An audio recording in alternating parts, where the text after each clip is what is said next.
प्यारे विद्यार्थियों, इस वीडियो में अपन कक्षा 12वीं भौतिक विज्ञान एनसीईआरटी पाठ्यक्रम के अंतर्गत इकाई 2 धारा विद्युत में जो कंटिन्यू क्लास चल रही है उसी के अंतर्गत आज पढ़ेंगे प्रतिरोधों का संयोजन।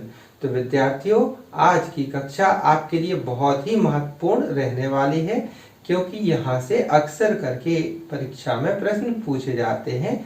कई बार तो सीधा सीधा व्यंजक आ जाता है कि प्रतिरोधों के संयोजन हेतु व्यंजक ज्ञात कीजिए। बहुत ही सरल है। और कई बार व्यंजक न आकर के आंकिक क्वेश्चन आ जाता है। और इसके अलावा वस्तुनिष्ठ प्रश्न जहाँ से पूछे जाते हैं उन महत्वपूर्ण बिंदुओं का भी आज अपन अध्ययन करेंगे। तो विद्यार्थियों, कुल मिलाकर के आज का वीडियो बहुत ही महत्वपूर्ण रहने वाला है। तो वीडियो को शुरू से अंत तक पूरा जरूर देखिएगा। तो विद्यार्थियों, मैं अनिल प्यासी आपकी अपनी क्लास प्यासी क्लासेस में बहुत बहुत स्वागत करता हूं। तो विद्यार्थियों, शुरुआत करते हैं आज की कक्षा। तो विद्यार्थियों, सबसे पहले तो ये जान लेते हैं कि परिपथ में प्रतिरोधों के संयोजन की आवश्यकता क्या है। तो विद्यार्थियों, व्यवहारिक कार्यों के लिए परिपथ में दो या दो से अधिक प्रतिरोधों को इस प्रकार जोड़ना होता है कई बार कि परिपथ का परिणामी प्रतिरोध नंबर 1 दिए गए सभी प्रतिरोधों में से जो अधिकतम मान का प्रतिरोध है उससे भी अधिक हो। पहली आवश्यकता हो गई।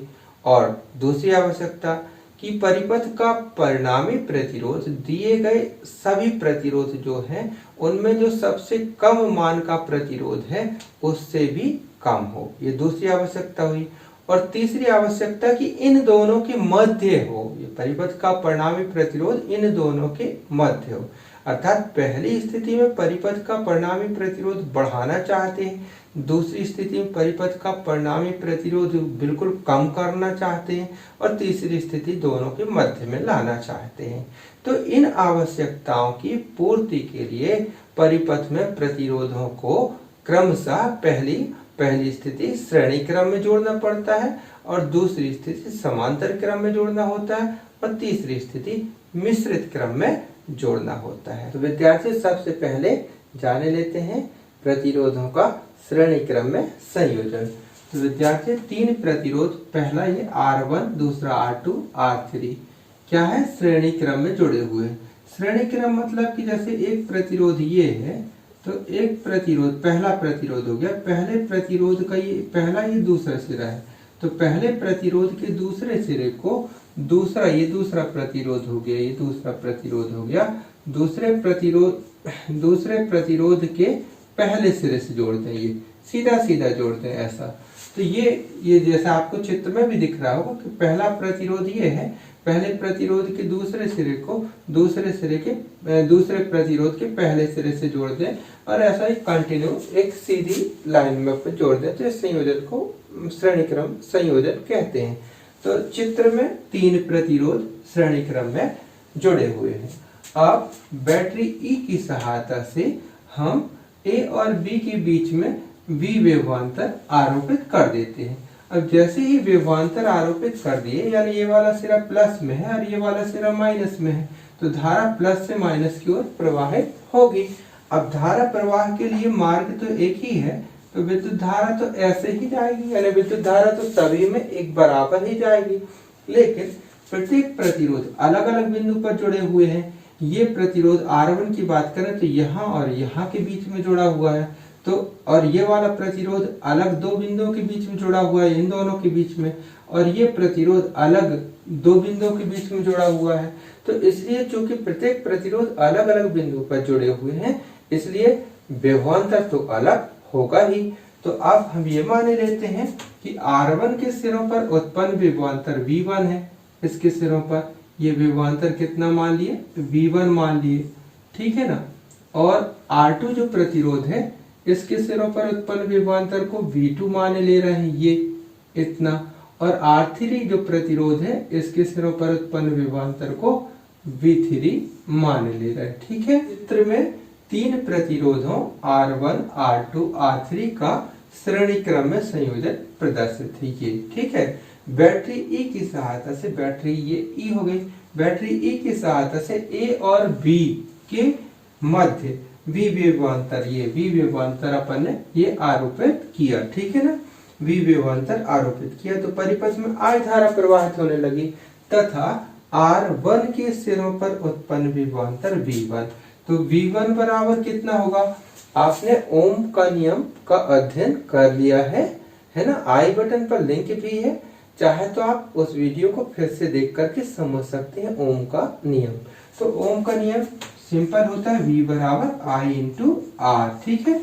तो I क्या है? प्रवाहित होने वाली धारा, और R क्या है? चालक तार का प्रतिरोध। तो V1 बराबर क्या होगा? I तो सबके लिए बराबर होगी ना, सभी में एक बराबर धारा जा रही है यहाँ पर, लेकिन इसका प्रतिरोध R1 है तो यह हो जाएगा R1। इसी प्रकार R2 के सिरों पर उत्पन्न विभवांतर V2 बराबर कितना हो जाएगा? I into R2। इसी प्रकार R3 के सिरों पर उत्पन्न विभवांतर V3 बराबर I इंटू R3, ठीक है। ये कहां से आ गया?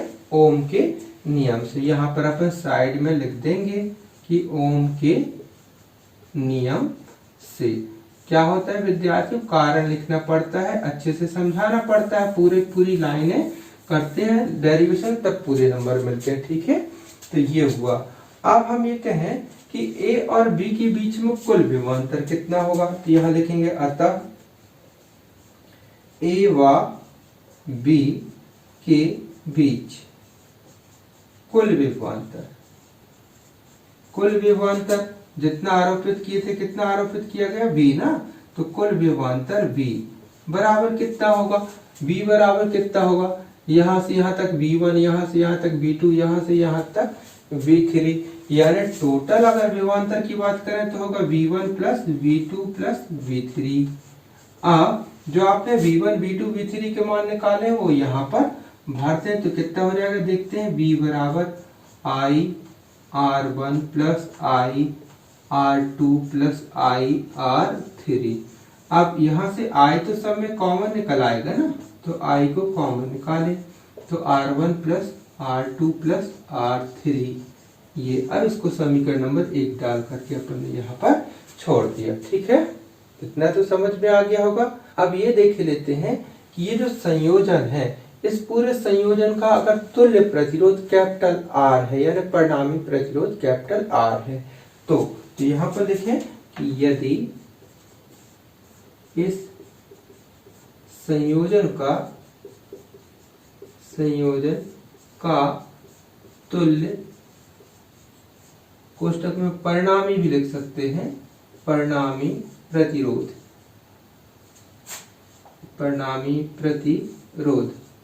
इसको अपन दर्शा दें कैपिटल R है, तो यहां फिर से लगा दें एक बार ओम का नियम। तो ओम के नियम से क्या हो जाएगा? V बराबर, क्योंकि विभवांतर तो आखिरकार बैटरी ने कितना आरोपित किया? V ही विभवांतर आरोपित किया, और परिपथ में बहने वाली धारा I है। मतलब हम एक प्रकार से ऐसा समझ रहे हैं कि A और B के बीच में ये इसका जो प्रतिरोध है, टोटल प्रतिरोध हमने मान लिया कैपिटल R, और बैटरी तो वही है, उतने ही विभवांतर पर धारा दे रही है। ये बैटरी यहाँ पर, ये बैटरी हो गई A और B के बीच में, तो ये विभवांतर कितना हो गया यहाँ के बीच में? V हो गया, और परिपथ का तुल्य प्रतिरोध कैपिटल R हो गया, कैपिटल R हो गया, और परिपथ में बहने वाली धारा I हो गई। तो क्या हो जाएगा? ओम के नियम से क्या हो जाएगा? V बराबर कितना हो जाएगा? I into R। ये समीकरण नंबर 2 हो गया, ठीक है। अब ये समीकरण 1 हो गया, ये समीकरण 2 हो गया। तो विभवांतर तो दोनों बराबर होंगे ना, तो यहाँ पर हम कैसे लिख सकते हैं? यहाँ पर लिख देंगे समीकरण 1 और 2 से। समीकरण 1 व 2 से क्या हो जाएगा? ये पक्ष बराबर ये पक्ष, राइट हैंड साइड बराबर राइट हैंड साइड, यानी I R बराबर I R1 कोष्टक के अंदर R2 प्लस R3, ठीक है। अब I से I कैंसिल हो जाएगा, तो परिणामी प्रतिरोध कैपिटल R बराबर R1 plus R2 plus R3, यानी परिणामी प्रतिरोध तीनों का योग होगा। तो विद्यार्थियों, यदि परिपथ में 3 प्रतिरोध जुड़े हुए हैं, 1 2 3, तो परिणामी प्रतिरोध R बराबर R1 plus R2 plus R3 होगा। यही श्रेणी क्रम में संयोजन हेतु व्यंजक है। इसके आगे थोड़ी कुछ कंडीशन है, उसे अपन अभी जान लेते हैं। पहले आप लोग इसको नोट कर लीजिए, क्योंकि आपको नोट्स भी तो बनाना है जिससे आप बाद में रिवीजन कर सकें। ठीक है विद्यार्थियों, अभी अपन ने 3 प्रतिरोध जब परिपथ में जोड़े हों तो तुल्य प्रतिरोध कितना निकलेगा, और सभी प्रतिरोधों का मान अलग अलग था। अब यहाँ पर कंडीशन लगाते हैं कि यदि परिपथ में n प्रतिरोध जुड़े हो, यदि n प्रतिरोध श्रेणी क्रम में जुड़े हों और जिनके मान समान हो, तो परिपथ का तुल्य प्रतिरोध कितना होगा। एक उदाहरण से पहले समझते हैं कि जैसे परिपथ में 3 ओम के ये एक प्रतिरोध जुड़ा, फिर ये दूसरा प्रतिरोध जुड़ा, फिर ये तीसरा जुड़ गया, और सभी का मान बराबर है। कितना है? 3 ओम है, सभी का 3 ओम है, सभी का ये 3 ओम है। तो परिपथ का जो तुल्य प्रतिरोध कितना निकलेगा, तो सूत्र यही लगेगा ना, R बराबर R1 plus R2 plus R3 है ना। तो कितना हो जाएगा? 3 3 और 3 यानी 3 6 9 हो जाएगा, है ना। यानी सभी का योग, यानी कि अगर 3 प्रतिरोध जुड़े हुए तो 3 R हो गया, है ना। सभी का मान R, अगर R है तो R धन R, तो 3 R हो जाएगा। और 4 प्रतिरोध तो 4 R। तो इसी प्रकार हम कह रहे हैं कि n प्रतिरोध जुड़े हुए हैं और सभी का मान समान है, तो तुल्य प्रतिरोध कितना हो जाएगा? n गुना हो जाएगा, यानी n R हो जाएगा। तो क्या बात निकल करके आती है कि यदि परिपथ का परिणामी प्रतिरोध बढ़ाना हो तो प्रतिरोधों को किस क्रम में जोड़ना चाहिए? श्रेणी क्रम में। जैसे एक उदाहरण से भी आप समझ सकते हैं, झालर का एक बल्ब है, उसको आप सीधे सीधे प्लग में डायरेक्ट लगा देंगे एक ही बल्ब को, तो बल्ब फूट जाएगा, क्योंकि वहां पर विभवांतर ज्यादा हो गया और प्रतिरोध का मान बहुत ही कम था। ठीक है ना। तो ऐसी स्थिति में झालर का बल्ब नहीं जल पाएगा, खराब हो जाएगा। लेकिन वही बल्ब अगर कई लग जाते हैं, एक साथ बहुत सारे लग जाते हैं, तो वो आसानी से जल जाते हैं। क्यों? क्योंकि वहां पर प्रतिरोधों को बढ़ाना पड़ता है। तो यही चीज अपन ने ये उदाहरण के तौर पे लिखी कि झालर में जोड़े हुए सभी बल्ब श्रेणी क्रम में होते, क्योंकि ऐसा करने से परिपथ का प्रतिरोध बढ़ जाता है। ठीक है। अब इसके बाद जानेंगे प्रतिरोधों का कौन से क्रम में? समांतर क्रम में संयोजन। ठीक है, आप इसे नोट कर लीजिए। विद्यार्थियों, अब जाने लेते हैं प्रतिरोधों का समांतर क्रम में संयोजन। तो यहाँ पर चित्र में 3 प्रतिरोध R1, R2, R3 समांतर क्रम में जुड़े हुए हैं। असल में समांतर क्रम में होता क्या है कि सभी प्रतिरोध, जैसे ये वाला प्रतिरोध, तो इसका एक सिरा और इसका भी ये पहला सिरा और इसका भी पहला सिरा एक बिंदु से जोड़ दिए, और सभी के दूसरे सिरों को कहाँ जोड़ दिए? दूसरे बिंदु से जोड़ दिए। अर्थात पहले सिरों को A बिंदु से और दूसरे सिरों को B बिंदु से जोड़ दिए, और बैटरी E की सहायता से A और B के बीच में कितना? V विभवांतर आरोपित किए। तो विभवांतर जैसे ही आरोपित हुआ तो परिपथ में धारा प्रवाहित होने लगी I। तो A बिंदु पर जो धारा आई यहाँ तक तो आई गई, लेकिन इसके बाद धारा 3 भाग में बढ़ जाएगी, यहाँ से और यहाँ से अलग अलग भाग में बढ़ जाएगी, है ना।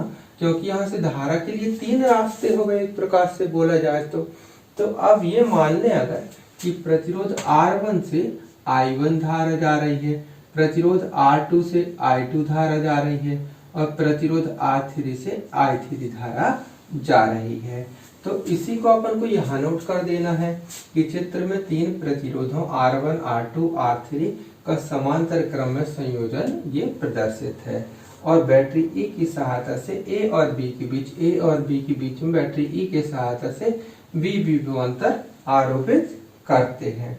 तो आरोपित करते हैं तो परिपथ में धारा प्रवाहित होने लगती है, परिपथ में धारा प्रवाहित होने लगती है, और परिपथ में प्रवाहित होने वाली धारा बिंदु A पर 3 भागों में विभक्त हो जाएगी, है ना। धारा को I से लिख सकते हैं। परिपथ में प्रवाहित होने वाली धारा कोष्टक में लिख दीजिए कैपिटल I, बिंदु A पर 3 भागों में विभक्त हो जाएगी। माना R1, R2 व R3 से प्रवाहित धारा क्रमशः I1, I2 व I3 हो तो, ठीक है। ये तो हुआ इस चित्र का वर्णन भी हो गया, इतना आपने समझ भी लिया। तो ओम का नियम यहाँ पर लगा दें, ओम के नियम से, ओम के नियम से। अब ओम का नियम आप तो जानते ही हैं कि V बराबर I इंटू R होता है। तो यहाँ I बराबर निकालें तो I बराबर कितना हो जाएगा, V बटे R हो जाएगा। तो इसलिए I1 बराबर कितना हो जाएगा, इतने में लगा रहे हैं ओम का नियम, केवल ये मान रहे हैं कि R1 बस जुड़ा हुआ है और परिपथ में प्रवाहित होने वाली धारा I1 है। तो I1 बराबर कितना हो जाएगा भाई, विभवांतर तो सभी के लिए सेम होगा। क्यों? क्योंकि ये वाला प्रतिरोध देखें A और B के बीच में जुड़ा हुआ है, ये वाला प्रतिरोध भी A और B के बीच में जुड़ा हुआ है, ये वाला प्रतिरोध भी A और B के बीच में जुड़ा हुआ है, यानी सभी प्रतिरोध दोनों A और B के बीच में ही जुड़े हुए हैं। दो बिंदु हैं A और B, उनके बीच ही जुड़े हुए हैं। तो स्वाभाविक है विभव में अंतर सभी में बराबर ही होगा, है ना। तो I1 बराबर कितना हो जाएगा, I1 बराबर इस सूत्र से V लिखेंगे, ऊपर V1 नहीं लिखना यहाँ पर, है ना, क्योंकि विभवांतर सेम होगा। तो V बटे R1, ठीक है। इसी प्रकार I2 बराबर कितना निकलेगा, I2 बराबर V बटे R2, ठीक है। इसी प्रकार I3 बराबर कितने निकलेगा, V बटे R3। तो अब हम यहाँ पर कहें यदि कि कुल धारा है ना, कुल धारा, इसलिए कुल धारा कैसे दर्शाए अपने I से, तो कुल धारा I बराबर I1 plus I2 plus I3। अब यहाँ पर I1 का मान, यहाँ I2 का मान, यहाँ I3 का मान रख दें अगर, तो क्या हो जाएगा, I बराबर I1 का मान ये रख दिए V बटे R1, फिर I2 का मान V बटे R2, फिर I3 का मान V बटे R3। अब सब में तो V आया है तो V कॉमन निकल जाएगा, तो I बराबर V कॉमन निकाले तो अंदर बचा 1 बटे R1 प्लस 1 बटे R2 प्लस 1 बटे R3। इसको अपन ने मान लिया समीकरण नंबर 1, ठीक है। ये अब बन गया समीकरण नंबर 1। अब ये मान लें कि परिपथ का तुल्य प्रतिरोध है ना, यानी इसको अगर हटा करके जो टोटल प्रतिरोध निकल रहा है उसको हमने दर्शा दिया कैपिटल R से। तो कैपिटल R हो गया, यानी इन सभी की जगह पर हो गया कैपिटल R, और प्रवाहित होने वाली धारा I है और विभवांतर कितना है, V है। तो क्या हो जाएगा, ओम के नियम से V बराबर I इंटू R होगा ना। तो यहाँ पर ये लिखें कि यदि परिपथ का तुल्य प्रतिरोध, परिपथ का तुल्य प्रतिरोध कितना है, अपन कैपिटल R से दर्शा दें, तुल्य प्रतिरोध कैपिटल R हो तो ओम का नियम फिर लगा दें। तो ओम के नियम से, ओम के नियम से क्या हो जाएगा, ओम के नियम से I बराबर हो जाएगा, यही वाला नियम जो लगाए, I बराबर V बटे R, क्योंकि टोटल प्रतिरोध कितना मान रहे हैं R, और विभवांतर कितना है V, और प्रवाहित होने वाली धारा I है। तो I बराबर V बटे R। अब ये हो गया समीकरण नंबर 2। अब इसके बाद थोड़ी सा हल करना है, हम यहाँ पर हल कर दे रहे हैं, आप लोग इसके नीचे ही हल कीजिएगा। तो यहाँ लिखते हैं समीकरण 1 और 2 से, समीकरण 1 व 2 से कितना हो जाएगा, ये देखिए ये भी I है, ये भी I का मान है, इसलिए इनका राइट हैंड साइड दोनों का बराबर होगा। तो हम लिख सकते हैं V बटे R बराबर, V बटे R बराबर कितना हो जाएगा, V कोष्टक के अंदर 1 बटे R1 प्लस 1 बटे R2 प्लस 1 बटे R3। अब V से V कैंसिल हो जाएगा, तो यहाँ बचेगा 1 बटे R बराबर 1 बटे R1 प्लस 1 बटे R2 प्लस 1 बटे R3। ये हो गया व्यंजक काय के लिए, समांतर क्रम में संयोजन हेतु। तो विद्यार्थी कितना आसान है, श्रेणी क्रम में संयोजन भी, समांतर क्रम में संयोजन भी। तो इसे आप लोग नोट कर लीजिए पूरा ये। फिर इसके बाद कुछ और महत्वपूर्ण बिंदु जाने लेंगे इसमें, क्या जहां से वस्तुनिष्ठ प्रश्न भी आते हैं। अभी तो अपन ने 3 प्रतिरोध जोड़े, अभी अपन n प्रतिरोधों को समांतर क्रम में जोड़ेंगे और सभी प्रतिरोधों का मान समान है। तो देखेंगे कि परिपथ का तुल्य प्रतिरोध कितना होता है। लेकिन पहले आप लोग इसे नोट कर लीजिए, नोट्स बनाना है ना तो जरूरी है, ठीक है। अब यहाँ पर ये जान लेते हैं कि यदि समान प्रतिरोध, प्रत्येक का मान क्या मान लेते हैं, कैपिटल आर। तो यदि समान प्रतिरोध कैपिटल आर वाले n प्रतिरोध समांतर क्रम में जुड़े हों तो तुल्य प्रतिरोध, अभी सूत्र क्या निकला था, 1/r बराबर 1/r1 plus 1/r2 plus 1/r3, 3 प्रतिरोध जुड़े हुए थे। तो अब यहाँ पर हम कह रहे हैं ये सभी बराबर है, ये सभी बराबर है, कितना है, आर आर आर है सभी जगह। और ये क्या था, ये तुल्य प्रतिरोध था या परिणामी प्रतिरोध था। तो ये वाला सूत्र लगाएं तो यहाँ लिखेंगे 1/, ये क्या है, परिणामी प्रतिरोध, तो 1/, परिणामी प्रतिरोध, या इसको अपन तुल्य प्रतिरोध भी कह सकते हैं, बराबर कितना होगा, 1/r plus 1/r plus 1/r plus कहाँ तक, n पद तक ये जुड़े हुए हैं, ठीक है। अच्छा, यहाँ पर अगर ये 2 ही होते तो इतना कितना हो जाता है, 2/r हो जाता है ना। अगर ये 2 होते, 1/r तो जोड़ते तो ये कितना हो जाता है, 2/r। और ये 3 होते तो कितना हो जाता है, 3/r। लेकिन ये कितने हैं, n है, तो स्वाभाविक है इनका योग कितना हो जाएगा, n/r हो जाएगा। यानी अगली स्टेप क्या हो जाएगी, यहाँ देखते हैं कि 1/, परिणामी प्रतिरोध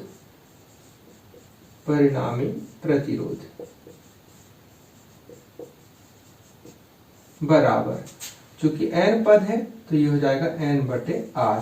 अब अपन को तो परिणामी प्रतिरोध निकालना है ना, तो इसको अपन अपोजिट कर दें, पलटा दें, तो कितना हो जाएगा, परिणामी प्रतिरोध बराबर r/n, है ना। इसको अपन ने पलटाया तो बटे में 1 लिखने की आवश्यकता नहीं है, तो कितना हो जाएगा, ये परिणामी प्रतिरोध बराबर r/n। तो क्या पता चल रहा है विद्यार्थी यहाँ पर कि n का अपन को भाग देना पड़ता है। जैसे हम यहाँ पर समझें कि 3 ओम वाले 3 प्रतिरोध है और तीनों को पहला श्रेणी क्रम में जोड़ा गया और फिर दूसरा समांतर क्रम में जोड़ा गया, तो तुल्य प्रतिरोध कितना होगा। तो श्रेणी क्रम में तो आप बहुत आसानी से बता देंगे कि 3 3 3, तीनों बार जोड़ दिया, 3 दूनी 6 और फिर 9, यानी परिणामी प्रतिरोध 9 होगा। लेकिन अगर हम इसमें कहें तो इसमें भी आप लगा करके निकाल सकते हैं कि परिणामी प्रतिरोध बराबर कितना होगा, r यानी एक प्रतिरोध का मान, तो एक प्रतिरोध का मान कितना है, 3, और कितने प्रतिरोध जोड़ेगा, 3 प्रतिरोध जोड़ रहे हैं तो 3, तो 3/3 यानी 3 यानी बराबर 1 होगा। तो क्या पता चल रहा है कि परिणामी प्रतिरोध का मान कम हो जाता है, कौन सी क्रम में जोड़ने पर, समांतर क्रम में जोड़ने पर। तो ये आपने समझ लिया कि अगर परिपथ का तुल्य प्रतिरोध बढ़ाना हो तो श्रेणी क्रम में जोड़ें, और परिपथ का तुल्य प्रतिरोध कम करना होता है तो समांतर क्रम में जोड़ें। इसमें कंफ्यूजन नहीं होना चाहिए। वैसे एक हिंट भी हम आपको दिए देते हैं कि देखिए, आपने प्रतिरोध वाला जो चैप्टर पढ़ा है, वीडियो आई बटन पर लिंक भी है, उसको आप देख भी सकते हैं कि प्रतिरोध लंबाई के अनुक्रमानुपाती होता है और क्षेत्रफल के, अनुप्रस्थ परिच्छेद के क्षेत्रफल के व्युत्क्रमानुपाती होता है, यानी आर ये अनुक्रमानुपाती L/E आपने पढ़ लिया है। तो लंबाई कब बढ़ेगी, देखें लंबाई कब बढ़ेगी, जब सभी प्रतिरोधों को आप श्रेणी क्रम में जोड़ देंगे तो क्या हो जाएगा, लंबाई बढ़ेगी। तो लंबाई बढ़ गई ना, ये तार की लंबाई बढ़ गई, तो लंबाई बढ़ गई तो क्या हो जाएगा, प्रतिरोध भी बढ़ जाएगा। तो स्वाभाविक है श्रेणी क्रम में क्या हो जाएगा, प्रतिरोध बढ़ेगा। और समांतर क्रम में क्या होता है, जैसे एक तार ये है, दूसरी तार ये है, तीसरी तार ये है, ये सभी को इकट्ठा कर दिए, अपने जोड़ दिए, तो ये समांतर क्रम में हो जाता है। तो समांतर क्रम में एक प्रकार से क्या हो जाता है, मोटाई बढ़ जाती है, ए बढ़ जाता है। तो ए बढ़ जाता है तो प्रतिरोध घट जाता है, ठीक है। अब इसके बाद आती है मिश्रित क्रम में। तो मिश्रित क्रम में कैसे करेंगे, मिश्रित क्रम क्या होता है थोड़ी सा समझ लीजिए। मिश्रित क्रम का अर्थ ये हुआ, यहाँ पर मैं बता दे रहा हूँ, बहुत सरल है, कि जैसे हम ये जाने कि एक प्रतिरोध ये है, दूसरा ये है, अब ये दोनों तो श्रेणी क्रम में है और यहाँ पर एक प्रतिरोध ये आ गया, ये तो ये वाला प्रतिरोध इनके सापेक्ष किस क्रम में रहेगा, अपन ऐसे जोड़ देंगे अगर, तो ये हो जाएगा यहाँ पर मिश्रित क्रम कहलाया जाएगा, क्योंकि ये दोनों हो गए श्रेणी क्रम में और इनके सापेक्ष ये कहलाया जाएगा समांतर क्रम में। तो इस प्रकार से कहीं संयोजन होता है तो उसको अपन कहते हैं मिश्रित क्रम में, है ना। तो यहाँ पर अपन देखेंगे जब सवाल आंकिक क्वेश्चन इसके करेंगे तो वहां समझ में आएगा आपको। और इसके अलावा जहां से महत्वपूर्ण वस्तुनिष्ठ प्रश्न बना करते हैं, प्रश्न पूछे जाते हैं, उन्हें भी आप ध्यान दे लें कि पहला, घरों में जो बल्ब, पंखे, ट्यूबलाइट आदि होते हैं वो किस क्रम में जुड़े रहते हैं, समांतर क्रम में, क्योंकि ऐसा करने से प्रतिरोध का मान, तुल्य प्रतिरोध का मान कम हो जाता है, ठीक है। और ये भी जाने कि यदि परिपथ का परिणामी प्रतिरोध कम करना हो, आप जान ही गए हैं, तो प्रतिरोधों को किस क्रम में जोड़ा जाता है, समांतर क्रम में। तो विद्यार्थियों इसे आप लोग नोट कर लीजिए। इसके बाद अपन एक आंकिक क्वेश्चन इसमें जाने लेते हैं जो महत्वपूर्ण है। विद्यार्थियों अब यहाँ पर एक आंकिक क्वेश्चन कुछ इस प्रकार से पूछे जाते हैं, उनको अपन देख लेते हैं कि निम्नलिखित में, मतलब पहला चित्र ये, दूसरा चित्र ये, पहला परिपथ ये, दूसरा ये, तो निम्न में ए और बी के बीच में, यानी ए और बी, यहाँ पर ए और बी के बीच में जो तुल्य प्रतिरोध या परिणामी प्रतिरोध है वो कितना होगा, ये अपन को गणना करना है। बहुत ही सरल है, इनको हल करना थोड़ी सी समझने की जरूरत है। यहाँ पर हम ये देखें कि अगर यहाँ से देखा जाए ये ऐसे करके, तो ये कहला जाएगा आपका दायां भाग, ये कहला गया बायां भाग, ये बायां पक्ष और ये कहलाया दायां पक्ष, है ना। तो यहाँ ये देखें कि ये दोनों जो प्रतिरोध हैं ये आपस में किस क्रम में जुड़े हुए हैं, तो ये आपस में समांतर क्रम में जुड़े हुए हैं। तो यहाँ पर अपन इनका पहले तुल्य प्रतिरोध निकाल लेंगे, इनका, इन दोनों का, है ना। यहाँ लिख देंगे कि परिपथ में 3 ओम व 6 ओम के दो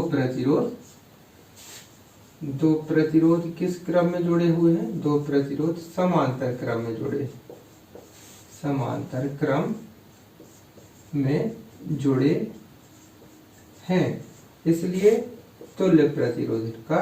तो कैसा निकलेगा, समांतर क्रम का सूत्र क्या होता है, 1/r बराबर 1/r1 प्लस 1/r2, है ना, प्लस 1/r3, ये होता है ना ये। तो ये वाला सूत्र हम यहाँ पर लगाएं तो क्या हो जाएगा, सीधे सीधे, इसलिए 1/r1 कर दीजिए इसको, बराबर 1/3 धन 1/6। अब इसको आप हल कर दें तो कितना आएगा, यहाँ पर लघुत्तम 6, तो यहाँ कितना हो जाएगा, 6 में 3 का भाग दिए तो 2 आया, 2 एकम 2, और यहाँ 6 में 6 का भाग दिए 1 आया, 1 का ऊपर गुणा करेंगे तो 1 ही आएगा, तो 2 1 3 हो जाएगा, यानी 3/6 कट जाएगा, तो 3 एकम 3, 3 दूनी 6, यानी हो गया 1/2। तो क्या मतलब हुआ कि 1/r1 बराबर 1/2। तो इसलिए इसको पलटा दें अपन, तो r1 बराबर कितना हो जाएगा, 2/1, यानी 2 ओम। यानी इसके बदले में आपने ये मान लिया कि कितने ओम का प्रतिरोध हो गया, 2 ओम का। तो अब आपके लिए ये लाइन ऐसी हो गई कि यहाँ पर हो गया 3 ओम का प्रतिरोध ये, और इनके बदले में कितना हो गया, यहाँ पर 2 ओम का प्रतिरोध हो गया। तो ये आपस में किस क्रम में हो गए, ये आपस में श्रेणी क्रम में हो गए। तो अब यहाँ पर लिखेंगे, तो यहाँ पर लिखेंगे इनके साथ 3 ओम का प्रतिरोध, 3 ओम का प्रतिरोध किस क्रम में जुड़ा हुआ है, प्रतिरोध श्रेणी क्रम में जुड़ा हुआ, ठीक है, श्रेणी क्रम में है। इसलिए श्रेणी क्रम का सूत्र क्या होता है, R बराबर R1 plus R2 plus R3, इस टाइप से चलता है। तो यहाँ 2 ही प्रतिरोध जुड़े हुए हैं, तो इसलिए परिणामी प्रतिरोध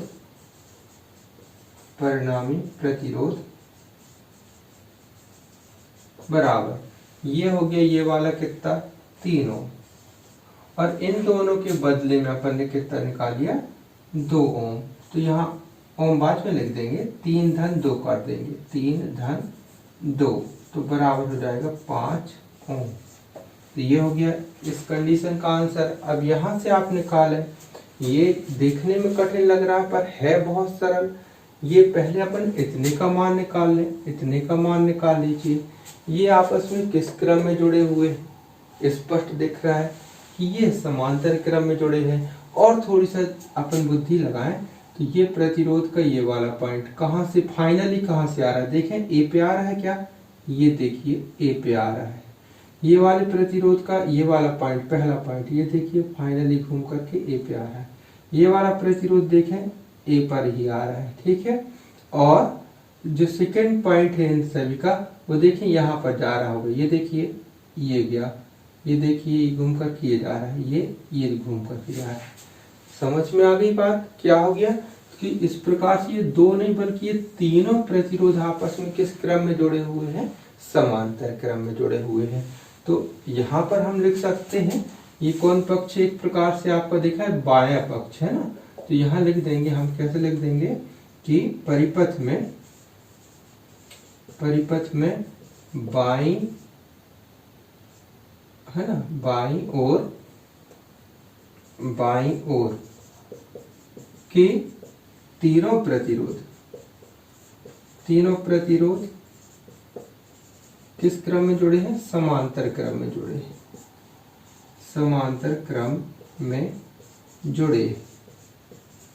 इसलिए कितना होगा, इसलिए 1/, इनका परिणामी प्रतिरोध R1 से दर्शा दिए तो R1 बराबर कितना होगा, 1/9 धन 1/9 धन 1/9। तो कितना हो जाएगा, क्योंकि समांतर क्रम है तो 1/R1 बराबर ये कितना हो जाएगा, 1 2 3 यानी 3/9।